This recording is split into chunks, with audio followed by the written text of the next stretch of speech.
Oi, tudo bem? Vamos falar sobre teatro, de David Mamet. Então, eu acabei de ler esse livro e aí durante a leitura eu comecei a pensar por que não fazer um vídeo sobre esse livro, porque ele é ácido, ele tem umas provocações interessantes que eu pensei, por que não fazer um vídeo? E aí eu pensei, pô, eu poderia fazer vídeo dos livros que eu leio, que são de teatro ou que não são de teatro, mas poderiam ser aplicados ao teatro, a gente pode extrair alguma coisa para o teatro. Então, toda vez que eu concluir uma leitura, eu vou tentar vir aqui fazer um vídeo sobre esse livro, destacando os aspectos que eu acho que tem a ver com teatro ou improvisação. E como foi que eu encontrei esse livro, né? Como que eu me deparei com esse livro? Eu estava conversando com um diretor, professor, mestre, amigo, enfim, várias outras qualificações que a gente pode dar para ele sobre direção teatral. E ele estava conversando comigo porque eu me ofereci para assisti-lo dirigindo uma turma que vai se formar. E aí ele falou: olha, tem um livro que foi muito interessante para mim, muito disruptivo. Ele quebra alguns paradigmas que a gente está acostumado a pensar, a usar isso nos nossos pensamentos sobre teatro. E aí, quando ele nos provoca, a gente começa a refletir sobre isso. E aí ele recomendou esse livro aqui do teatro David Mamet. Ele não é grande, assim, não é grosso, é tranquilinho, tipo assim, eu acho que em 1 ou 2 semanas eu consegui ler assim rápido. Poderia ter sido menos, mas é que eu uso as minhas horas do almoço para ler e também algumas horinhas vagas. E esse livro, é, ele é bem simples, assim, é bem fácil a leitura, sabe? Não é um livro muito teórico que te custa a ler. Eu acho os livros do Stanislavski livros que são. Você tem que estar muito atento. Não pode ser uma leitura que você vai fazer antes de dormir, porque você vai dormir antes, com certeza. Esse daqui que você consegue ler antes de dormir, você lê páginas. E isso não significa que eu não estou desmerecendo o livro, não. Pelo contrário, o fato de ter uma escrita mais fluente, mais tranquila, acho que chega a te convencer mais. Você consegue se ater mais às ideias do que a forma da escrita. Qual que é a ideia principal desse livro? O autor ele tem uma visão do teatro um pouco particular, do meu ponto de vista. Ele entende que as pessoas quando vão ao teatro, elas vão em busca de ouvir uma história, ou verem uma história, se identificarem com aquela história, mas também é um entretenimento através de uma contação de história. Essa é a lógica do teatro que eu entendi. E aí, desse ponto de vista, o teatro ele está muito relacionado com um texto escrito, porque é nesse texto que está a contação de história, a trama, a jornada que o protagonista vai fazer. Então, ele bota no primeiro lugar o texto, então a dramaturgia vem em primeiro lugar, e em segundo lugar talvez viriam os atores, porque eles representam esse texto, e por fim ele colocaria a direção e as outras categorias, como cenário, figurino enfim, todo o arcabouço que é utilizado para suportar a peça. E essa hierarquia que implicitamente ele sugere no livro mostra que essa camada da direção teatral tem que ser menor. Assim, eu quero dizer, não deve intervir muito. O diretor não deve se sobrepor ao texto, não deve se sobrepor aos atores. Os atores, por sua vez, também não devem se sobrepor ao texto. Eles devem entender qual é o texto e pensar qual é a melhor forma de expor aquilo, de passar aquela comunicação, de estabelecer esse link com a plateia. Essa é a função do ator. E uma outra coisa que o autor faz nesse livro, ele importa ideias da teoria econômica neoclássica, para quem é economista como eu entendeu, mas seria a teoria mais liberal, aquela que promove mais as escolhas dos indivíduos, a sua liberdade, e em contraponto ele vai reclamar sobre a intervenção do Estado, que qualquer tipo de intervenção do Estado é um desvio de caminho da economia, a economia não é mais produtiva como deveria ser, enfim, ele importa essas ideias para o teatro. E como que ele faz isso? Ele vai dizer que os atores, eles são livres e eles são dotados de talentos. Essa dotação, né, essa aquisição que eles têm de talento vai criar esses mecanismos de quem vai ser o protagonista, quem não vai ser, quem vai ser coadjuvante, quem vai ser do elenco e quem vai ter que ser. Olha, desculpa, você não dá para ser ator, você tem que ser outra coisa. Que foi até o caso do autor, né? Ele diz que ele tentou ser ator, percebeu que ele não tinha talento e aí ele foi para direção teatral. Eu acho também que ele é dramaturgo, eu acho que ele escreve também roteiros. E aí eu acho que também a gente começa a entender por que ele traz tanta relevância para o texto e critica tanto a direção, porque ele já passeou por essas três esferas da produção teatral, né? Tanto como ator, tanto como diretor e também como dramaturgo. Mas ainda sobre essa questão da neoliberal e tal, no teatro, ele vai dizer que o diretor tem esse papel parecido com o do Estado, de rearranjar, de fazer um planejamento da economia ou da produção teatral. E aí, quanto mais for intervencionista esse diretor, mais difícil vai ser aquela produção estar próxima dos seus objetivos, do seu verdadeiro objetivo, da sua eficiência, do ótimo.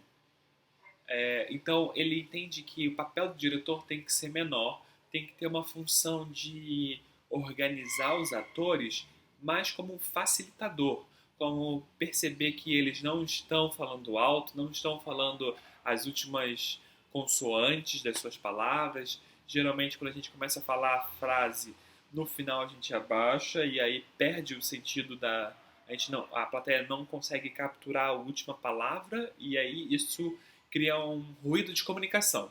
Então essa é a função do diretor, é arrumar os atores no espaço para que a ideia, a comunicação seja mais eficiente. Essa é a função dele. Então eu decidi pegar alguns aspectos que o autor vai soltando ao longo do texto sobre o ator, sobre o diretor, sobre o dramaturgo, para trazer assim um mapa do que ele acha que cada agente desse tipo faz, né? Qual é a sua função. Do ator, ele vai dizer que nós, seres humanos, nós somos predadores. Então a gente está sempre caçando algo, em busca de uma coisa. E essa necessidade de estar vinculada a um objetivo também tem que aparecer no palco. Os nossos personagens também estão buscando alguma coisa, também estão caçando algo. E essa relação de caça ainda que existe na sociedade, né, no ser humano, por instinto, é o que explica a dramaturgia, que explica o teatro em si, para o ator. Né? Ele disse que quando as pessoas vão no teatro, elas querem ver a história de uma caçada. Eles querem ver como aquele caçador ele vai passar por todos os problemas, como ele vai perseguir aquela caça e qual vai ser o final. Se ele vai se dar bem ou não vai se dar bem, enfim. Então, já para o dramaturgo, isso deve estar claro na sua história. Como construir a sua dramaturgia, o seu texto, ele tem que entender que ali o texto não é uma exposição de uma ideia, porque até o autor diz que se fosse para expor uma ideia apenas, ele poderia ter feito uma palestra. Mas o que ele tem que fazer é instigar na plateia esses sentimentos mais primitivos relacionados à caça. Viu como é que é quando a gente vai baixando, a gente come os últimos fonemas, e aí é a função do ator, do diretor, conforme o David Mamet, perceber esses errinhos de dicção. Não só isso, né? Tem outras funções também, mas é muito mais da forma do que o conteúdo. É a ideia de que a forma permite a transmissão do conteúdo. Entendeu? Ele tem que facilitar o conteúdo. Facilitar a forma, fazer com que a forma seja mais permeável para o conteúdo chegar na outra pessoa. Fechando parênteses, voltando lá para o dramaturgo. Então o dramaturgo tem que ter essa noção de caçada, que a história dele é sobre uma caça, e ele tem que destacar esses aspectos da caça e não o conteúdo dessa peça. E é interessante a gente perceber que, assim, me parece muito que o David Mamet está muito alinhado com aquela ideia de dramaturgia da jornada do herói, em que você tem um herói que está ali naquele momento na zona de conforto, alguma coisa acontece, chama ele para a aventura, ele é meio que obrigado a ir, ele pode aceitar ou pode recusar, mas ele, no fim das contas, ele tem que ir para a aventura, ele vai se lascar nessa jornada, vai se deparar com a pior situação dele, o pior monstro, o pior pesadelo dele, ele vai fraquejar, ele vai sentir medo, ele vai quase desistir, mas alguma coisa nele mesmo ou externamente vai dar para ele uma força sobrenatural, uma motivação que ele vai absorver de tal modo que ele vai conseguir ultrapassar esse obstáculo que seria impossível. E quando ele faz isso, ele retorna para a sua posição original, a sua zona de conforto originalmente, só que ele volta sendo uma outra pessoa. Ele não é mais o mesmo. Ele passou por uma aventura gigante. E quando ele chega nessa nova zona de conforto, ele difunde para aquela comunidade, para aquele ambiente, essa sua nova experiência, aquilo que ele adquiriu. Isso é bem resumidamente o que seria uma jornada do herói. Acho que daria até para fazer vários vídeos sobre isso depois, né? Mas essa noção de jornada do herói também está muito próximo da noção de caça, das aventuras de uma caça, que é o que o David Mamet acha que o teatro está relacionado. Outra coisa que o David Mamet vai falar sobre o ator é que ele acredita que exista talento, e um talento que é um dom que é dado pra gente, seja por Deus, seja porque a gente nasceu com isso, uma coisa genética, enfim. Ele acha que é algo que é inato à pessoa. E aí, assim, do meu ponto de vista, eu acho muito determinístico, porque é ruim você talvez perceber que você não tem talento, mas você gosta de teatro e acaba que você, assim, você não tem a possibilidade de seguir adiante com aquilo porque a sua visão do mundo é de que as pessoas nascem com talento e talento não é algo desenvolvido na pessoa. É por isso que, assim, me cria um certo incômodo quando penso dessa forma, que eu acho que é o que o autor fala, mas acho que na verdade isso é mais por provocação do autor, tá? Acho que é sempre comum a gente achar que dá para desenvolver, ser um ator esforçado, disciplinado e tal, do que apenas talentoso, não é mesmo? Outro aspecto que ele vai dizer é sobre uma coisa que essa eu acho que é a maior provocação sobre ator que ele vai fazer. É que a gente, no paradigma de Stanislavski, né, quem curte muito o método e tal, a gente se depara muito com a necessidade de investigar a vida interior do personagem, como que se constitui aquele personagem. A gente pensa, tem diretores que nos sugerem pensar desde a infância daquele personagem, o que ele tem passado, e vai desenvolvendo toda a história até chegar àquele momento que é a peça ou a cena dele. O que o autor vai dizer é que isso é balela, porque você não tem como descobrir o personagem interior, a vida interior de um personagem, porque ele é fictício, é algo que não é verdadeiro, não tem vida. Ele é bem objetivo, o autor. Então acaba que todo esse trabalho que a gente fica fazendo de investigação do personagem e tal é nada mais, nada menos do que postergar o início do ensaio, porque ele acha que assim a gente só vai perceber quem é o personagem, a gente só vai construir o personagem quando a gente for para o palco, for agir.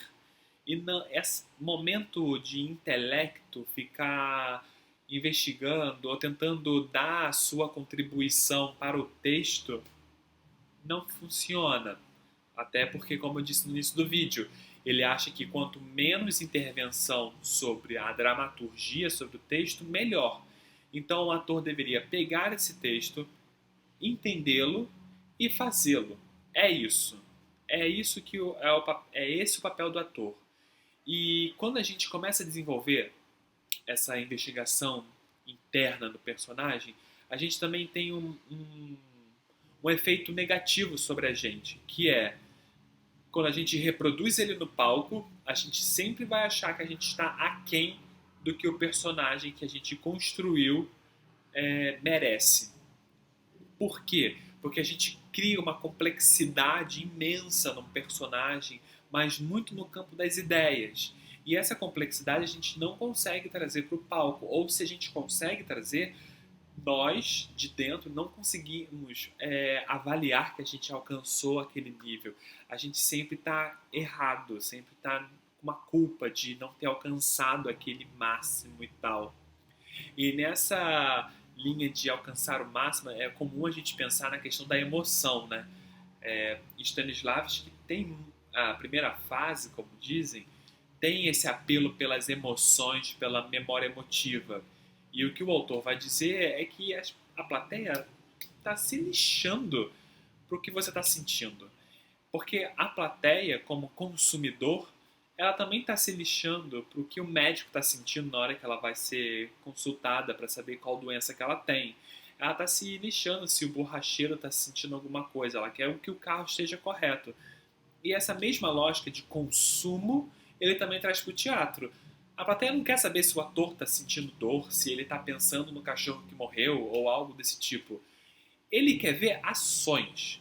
Porque, como eu disse, a plateia está lá para ver uma história de uma caça. Ele não quer saber se o caçador está sentindo dor, está sentindo medo. Ele quer ver ações. Quer ver se o caçador ele hesita e não se ele tem medo, está sentindo. Ele quer ver ação. Ele não. Ele, a plateia, né? Erro de concordância aqui. Cadê o diretor para me corrigir? E qual que é o papel do dramaturgo? O papel dele, como eu já disse aqui, é instigar na plateia esse sentimento de caçada. Que é dessa forma que ele vai unificar a plateia e o palco. Né? Vão estar todos no mesmo conjunto, vão ter identificações. O dramaturgo também, ele vai dizer que existe muita teoria sobre roteiro, sobre dramaturgia, até mesmo de direção teatral, existe todo um avanço teórico. Mas ele diz que, na verdade, embora a gente discuta esses aspectos teoricamente, como eu estou fazendo aqui, a verdade mesmo está na prática.